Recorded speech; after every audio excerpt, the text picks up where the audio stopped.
अस्सलामुअलैकुम dear viewers, welcome back to my YouTube channel. आज हम लोग एक्सरसाइज 1.4 में यूज़ होने वाले कुछ न्यू कॉन्सेप्ट्स को स्टडी करेंगे। कॉम्प्लेक्स नंबर की कुछ प्रॉपर्टीज़ पढ़ेंगे ताकि उनको हम क्वेश्चन नंबर 2 में यूज़ कर सकें। क्वेश्चन नंबर 1 हम लोगों ने कर लिया था लास्ट लेक्चर में। अगर आप लोगों ने मेरा लास्ट लेक्चर अटेंड नहीं किया तो उसका लिंक मैं इस वीडियो की डिस्क्रिप्शन में दे देती हूँ। यहाँ से आप लोगों ने पहले वो वाला लेक्चर अटेंड करना है ताकि आपको स्टार्ट से समझ आए कि पोलर फॉर्म क्या होती है और कैसे हम किसी कॉम्प्लेक्स नंबर को पोलर फॉर्म में लिख सकते हैं। जब आपको पोलर फॉर्म की समझ आ जाएगी तभी आपको उसकी प्रॉपर्टीज़ भी समझ आएंगी। तो चलिए आज का लेक्चर स्टार्ट करते हैं। आज का लेक्चर हमारा पास है properties of complex numbers in polar form. Polar form में अगर कॉम्प्लेक्स नंबर को लिखा जाए तो उसकी कौन कौन सी प्रॉपर्टीज़ हो सकती हैं। यहाँ पे हमारे पास बेसिकली 5 प्रॉपर्टीज़ हैं जिनको हम लोगों ने याद रखना है और क्वेश्चंस में यूज़ करना है। First property is if z is equal to r cos theta plus iota sine theta. ये आपके पास पोलर फॉर्म में किसी नंबर को लिखा हुआ है। अगर आपके पास इस तरह से नंबर लिखा हुआ है और आपने उसका z का इन्वर्स फाइंड करना है, उस कॉम्प्लेक्स नंबर का मल्टीप्लिकेटिव इन्वर्स फाइंड करना है, तो सिंपली आपने क्या करना है कि जो r उसका मैग्नीट्यूड होगा, जो मॉड होगा, उसको आपने डिवाइड कर देना है और यहाँ पे माइनस साइन से रिप्लेस कर देना है। तो आपके पास z इन्वर्स का की पोलर फॉर्म आ जाएगी। ठीक है, सिंपली आपके पास ये जो r होगा उसको 1/r कर देंगे और जो प्लस साइन है उसको माइनस से रिप्लेस कर देंगे। नेक्स्ट आपके पास प्रॉपर्टी ये है कि अगर आपके पास दो कॉम्प्लेक्स नंबर हैं, एक z1 है एक z2 है, ये z1 की पोलर फॉर्म है, ये 1 है, तो सबस्क्रिप्ट में आपने r और थीटा के सबस्क्रिप्ट में 1 1 लिख देना है, तो ये r1 की z1 की पोलर फॉर्म बन जाएगी। इसी तरह से ये z2 की पोलर फॉर्म है। तो इससे रिलेटेड हमारे पास 4 प्रॉपर्टीज़ हैं बेसिकली, प्लस माइनस मल्टीप्लाई और डिवाइड की, कि अगर आपने इन दोनों को ऐड करना हो तो क्या होगा। ये आपके पास दो कॉम्प्लेक्स नंबर्स हैं जो पोलर फॉर्म में ऑलरेडी लिखे हुए हैं, आपने इनको प्लस करना है। तो कैसे करेंगे, r1 cos थीटा 1 यानी कि ये इसका रियल पार्ट है, ये इस रियल पार्ट में ऐड हो जाएगा, ये आपके पास आ जाएगा। सिमिलरली आयोटा कॉमन लेने के बाद ये इसका इमेजनरी पार्ट और इसका इमेजनरी पार्ट आपस में ऐड हो जाएगा। सिमिलरली अगर हम डिफरेंस को कंसीडर करेंगे, माइनस करना चाहेंगे, तो यहाँ पे माइनस आएगा, सेम यहाँ पे माइनस साइन आ जाएगा और यहाँ पे भी माइनस आ जाएगा। यानी रियल पार्ट में से रियल पार्ट को सब्ट्रैक्ट कर देंगे और इमेजनरी पार्ट में से इमेजनरी पार्ट को सब्ट्रैक्ट कर देंगे। इसी से रिलेटेड हमारे पास थर्ड प्रॉपर्टी ये है कि अगर आपने इन्हीं दोनों कॉम्प्लेक्स नंबर्स को मल्टीप्लाई करना है, प्रोडक्ट लेना है इनका, तो आप क्या करेंगे, r1 और r2 जो दोनों में r आ रहे हैं उन दोनों को मल्टीप्लाई आपने कर देना है। r कोई एक फिक्स नंबर होगा ना, रियल नंबर होगा, तो आपने उन दोनों को मल्टीप्लाई कर देना है। उसके बाद कॉस लिखना है और उसके थीटा के अंदर, एंगल के अंदर आपने थीटा 1 और थीटा 2 दोनों को प्लस कर देना है। प्लस लिखना है उसके बाद आयोटा साइन और उसके एंगल में आपने थीटा 1 और थीटा 2 दोनों को प्लस कर देना है। सॉरी, यहाँ पे माइनस नहीं है, प्लस है। ठीक है, तो आपने क्या करना है, सिंपल कि r1 और r2 को मल्टीप्लाई कर देना है, कॉस के अंदर दोनों एंगल ऐड हो जाएंगे और प्लस साइन के बाद भी दोनों एंगल ऐड हो जाएंगे। इसी तरह अगर आपने उन दोनों का कॉम्प्लेक्स नंबर्स का जो पोलर फॉर्म में लिखे हुए हैं ऑलरेडी, उनका कोशेंट लेना हो, उनको डिवाइड करना हो, तो सिंपली क्या करना है, r1 और r2 को भी डिवाइड कर देना है। उसके बाद कॉस, और कॉस के थीटा में जो आपके पास यहाँ पे प्लस हो रहे थे दो नंबर्स, वो माइनस हो जाएंगे। सेम यहाँ पे भी आपके पास सब्ट्रैक्शन का साइन आएगा, माइनस हो जाएंगे। तो ये बहुत ही ईजी प्रॉपर्टीज़ हैं, आपने याद रखनी है कि जब मल्टीप्लाई होगा तो प्लस कर देना है एंगल्स को, जब डिवाइड होगा तो माइनस कर देना है, सिंपल। तो यहाँ पे भी यही बात थी कि आपने r को जब डिवाइड किया तो यहाँ से माइनस साइन आ गया। तो माइनस और डिवाइड ये आपस में फ्रेंड्स हैं, और प्लस और मल्टीप्लाई इनका जो पेयर है वो आपने हमेशा याद रखना है कि बहुत सारे ऐसे फार्मूलाज होते हैं जिनमें ये आपस में लिंक हो रहे होते हैं, तो इससे आपको काफ़ी हेल्प हो जाएगी। उसके बाद है आपके पास क्वेश्चन नंबर 2, जिसमें आपने इन प्रॉपर्टीज़ को यूज़ करके क्या करना है, सॉल्व करना है। Right the complex numbers in rectangular form. आपने अपना आंसर जो है वो रेक्टेंगुलर फॉर्म में एक्सप्रेस करना है। तो क्वेश्चन नंबर 1 में हम लोगों ने लास्ट लेक्चर में ये पढ़ा था कि आपके पास रेक्टेंगुलर फॉर्म में ऑलरेडी जो है वो क्वेश्चन लिखा होता था और हम उसको कन्वर्ट करते थे पोलर फॉर्म में। अब यहाँ पे आपके पास पोलर फॉर्म में दो कॉम्प्लेक्स नंबर्स लिखे हुए हैं जो कि आपस में क्या हो रहे हैं, मल्टीप्लाई हो रहे हैं। यहाँ पे प्रोडक्ट है, तो आपने प्रोडक्ट की प्रॉपर्टी यूज़ करते हुए इनको रेक्टेंगुलर फॉर्म में लिखना है, सिंप्लीफाइड फॉर्म में अपना आंसर लिखना है। तो चलिए प्रोडक्ट की प्रॉपर्टी यूज़ करते हैं कि आपके पास यहाँ पर r की वैल्यू क्या है, इसके साथ कुछ भी मल्टीप्लाई नहीं हो रहा, मतलब 1 है, यहाँ पर भी 1 है, तो आपने ये वाली प्रॉपर्टी यूज़ करनी है। ये वाली जिसमें क्या था R1 और R2 मल्टीप्लाई होते थे, तो 1 × 1। ये ना भी लिखें तो इससे कोई फ़र्क नहीं पड़ेगा, लेकिन मैं आपको समझाने के लिए ये लिख रही हूँ।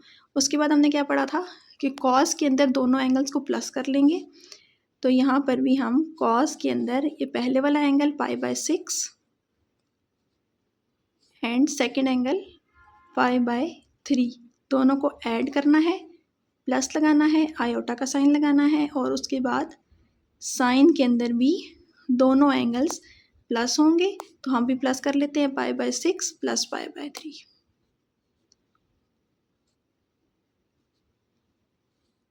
अब आपने इसी को सिंप्लीफाई करना है और आपकी जो है रेक्टेंगुलर फॉर्म आ जाएगी। तो इसको अगर हम सिंप्लीफाई करें तो ये तो 1 हो जाएगा, मैं इसको रिमूव कर देती हूँ। आगे से लिखना स्टार्ट करेंगे कॉस, और यहाँ पे आंसर आ जाएगा आपके पास π/2 प्लस आयोटा साइन π/2। अब आपके पास ये जो π/2 है ये 90 के इक्वल होता है, तो cos 90 आपको पता है कि 0 होता है और साइन 90 होता है 1। तो इसका आंसर आ जाएगा आयोटा, 1 आयोटा या आयोटा जस्ट। ये इसका आंसर आ चुका है रेक्टेंगुलर फॉर्म में। अब हमारे पास नेक्स्ट पार्ट है। नेक्स्ट पार्ट में हमारे पास 2 कॉम्प्लेक्स नंबर्स की पोलर फॉर्म लिखी हुई है जो कि कोशेंट में है। इट मीन्स आपको यहाँ कोशेंट या डिवाइड वाली प्रॉपर्टी यूज़ करनी पड़ेगी। लेकिन एक प्रॉब्लम है कि उसमें हमारे पास क्या था कि 2 कॉम्प्लेक्स नंबर जो थे उनमें क्या था कि R1 cos θ1 प्लस sin θ1 होता था, आयोटा sin θ1 होता था, तो यहाँ पे यानी कि प्लस का साइन होता था। तो मेजर यहाँ पे हमें प्रॉब्लम आ रही है कि यहाँ माइनस का साइन है। तो आपने कैसे इसको चेंज करना है ताकि आप प्रॉपर्टी यूज़ कर सकें कि आपको पता है कि जो आपके पास होता है साइन ऑफ माइनस थीटा वो माइनस साइन ऑफ थीटा की इक्वल होता है, यानी साइन जो है वो ऑड फंक्शन है जो माइनस को एंगल से बाहर निकाल देता है। तो अभी हमारे पास ये माइनस का साइन बाहर है, हम इसको यहाँ पे लेके जा सकते हैं, -π/6 लिख सकते हैं। तो हम इसके अकॉर्डिंग जो है वो इसको चेंज करके फिर सॉल्व करते हैं, देखते हैं आंसर ठीक आता है या नहीं। तो हमने क्या करना है, सिंपल फर्स्ट स्टेप में हम इसको माइनस को अंदर ले जाते हैं, प्लस हो जाएगा आयोटा साइन -π/6 हो जाएगा, और डिनोमिनेटर में एज इट इज़ ही रहेगा cos π/6, सॉरी यहाँ पे π/3 है, प्लस आयोटा, यहाँ ऑलरेडी प्लस है तो कुछ भी चेंज करने की ज़रूरत नहीं है। अब हम प्रॉपर्टी यूज़ करेंगे। क्या आती प्रॉपर्टी कि R1 डिवाइडेड बाई R2, यहाँ पे कुछ नहीं है R1 मतलब कि यहाँ पे 1 है, ठीक है। तो सिंपल हमने R1 और R2 यानी 1 डिवाइडेड बाई 2 कर देना है, इसका ये R1 इसका ये R2। उसके बाद आपने लिखना है कॉस, और कॉस के जो दोनों थीटा हैं, दोनों एंगल्स हैं, उनको आपने माइनस करना था, तो π/6 माइनस π/3 हो जाएगा। सिमिलरली आगे आपने आयोटा लिखना है, देन साइन, और साइन के दोनों एंगल्स भी सब्ट्रैक्ट हो जाएंगे।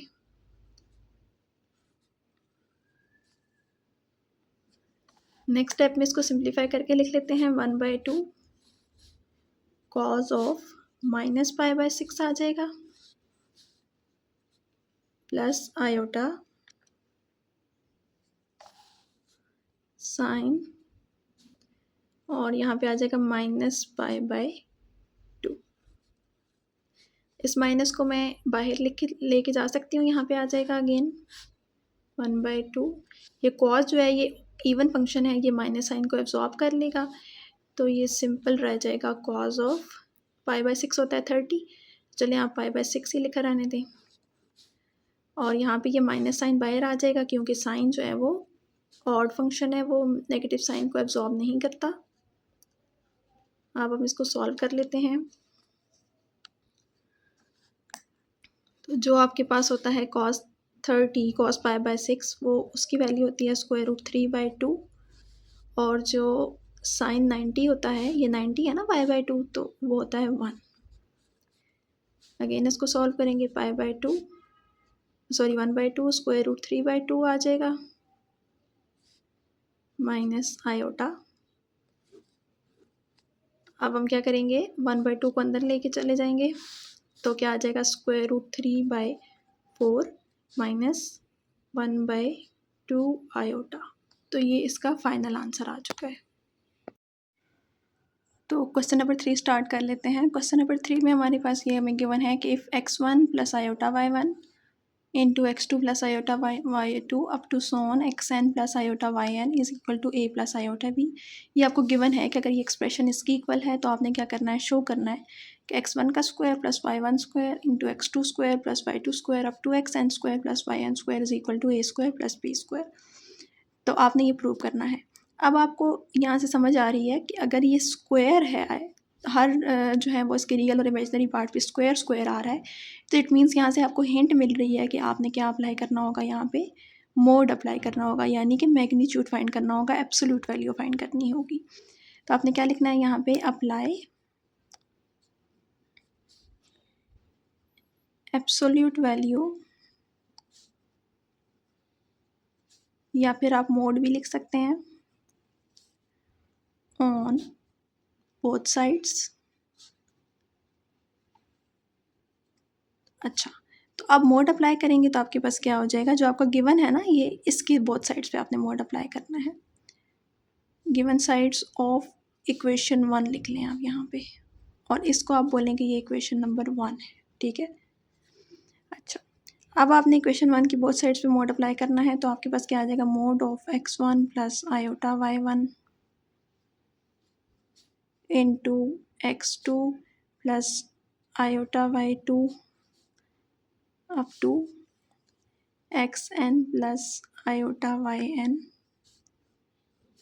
Is equal to mod of a plus iota b।